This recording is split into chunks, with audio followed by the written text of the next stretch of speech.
Nyata tidak bahwa sebenarnya perayaan Maulid Nabi sudah dilakukan oleh masyarakat Muslim sejak tahun kedua Hijriah? Ya, pandangan tersebut merujuk pada pendapat Nuruddin Ali dalam kitabnya Wafa'ul Wafa bi Akhbari Daril Mustafa. Dalam catatan tersebut dijelaskan bahwa seorang bernama Khaizuran yang merupakan ibu dari Amirul Mukminin Musa Al-Hadi dan Ar-Rasid datang ke Madinah dan memerintahkan penduduk mengadakan perayaan kelahiran Nabi Muhammad sallallahu alaihi wasallam di Masjid Nabawi. Dari Madinah, Khaizuran juga menyambangi Makkah dan melakukan perintah yang sama ke penduduk Makkah untuk merayakan kelahiran baginda Nabi Muhammad sallallahu alaihi wasallam. Jika di Madinah bertempat di masjid, Khaizuran memerintahkan kepada penduduk Makkah untuk merayakan Maulid di rumah-rumah mereka. Khaizuran merupakan sosok berpengaruh selama masa pemerintahan 3 khalifah dinasti Abbasiyah, yaitu pada masa Khalifah Al-Mahdi bin Mansur Al-Abbas, Khalifah Al-Hadi dan Khalifah Ar-Rasid. Karena pengaruh besarnya tersebut, Khaizuran mampu menggerakkan masyarakat Muslim di Arab. Hal ini dilakukan agar teladan dan ajaran serta kepemimpinan mulia Nabi Muhammad sallallahu alaihi wasallam bisa terus menginspirasi warga Arab dan umat Islam pada umumnya. Pada masa dinasti Abbasiyah, pembaruan pemikiran memang banyak terjadi di semua sektor kehidupan, dari perkembangan ilmu-ilmu umum, arsitektur, hingga situs-situs sejarah.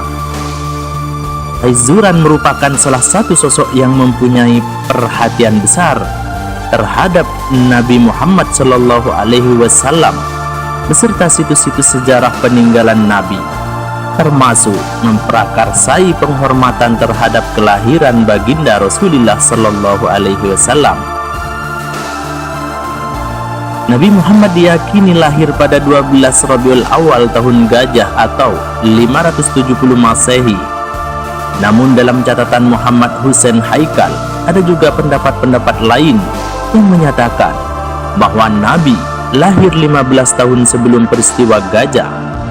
Ada juga yang mengatakan ia dilahirkan beberapa hari atau beberapa bulan atau juga beberapa tahun sesudah tahun Gajah. Dan ada juga yang menaksir 30 tahun dan ada juga yang menaksir sampai 70 tahun.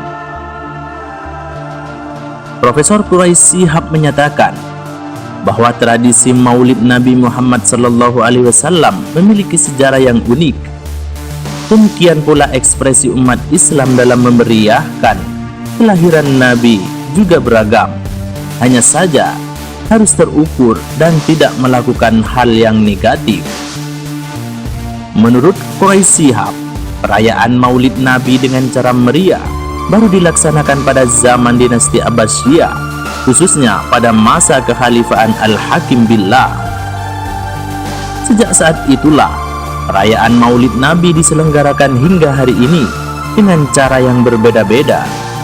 Ia mencontohkan di Mesir misalnya, Maulid Nabi Muhammad sallallahu alaihi wasallam dirayakan dengan membuat boneka dari manisan. Hal itu dilakukan sebagai bentuk syukur dan mendidik anak-anak agar cinta kepada Nabi Muhammad sallallahu alaihi wasallam. Menurutnya, perayaan Maulid Nabi berkembang hingga hari ini antara komunitas muslim di satu tempat dengan yang lainnya berbeda dalam merayakan. Di Sulawesi Selatan misalnya, Maulid Nabi dirayakan dengan membuat lampu-lampu dari simpron, kemudian dihias dengan aneka aksesoris. Jadi apa makna itu? Memang Allah memerintahkan, "Qul wa bi fadlillahi wa bi rahmati fabidzalika falyafrahu wa khairum mimma yajma'un." Berkat rahmat Allah, berkat anugerah Allah, hendaklah mereka bergembira, itu lebih baik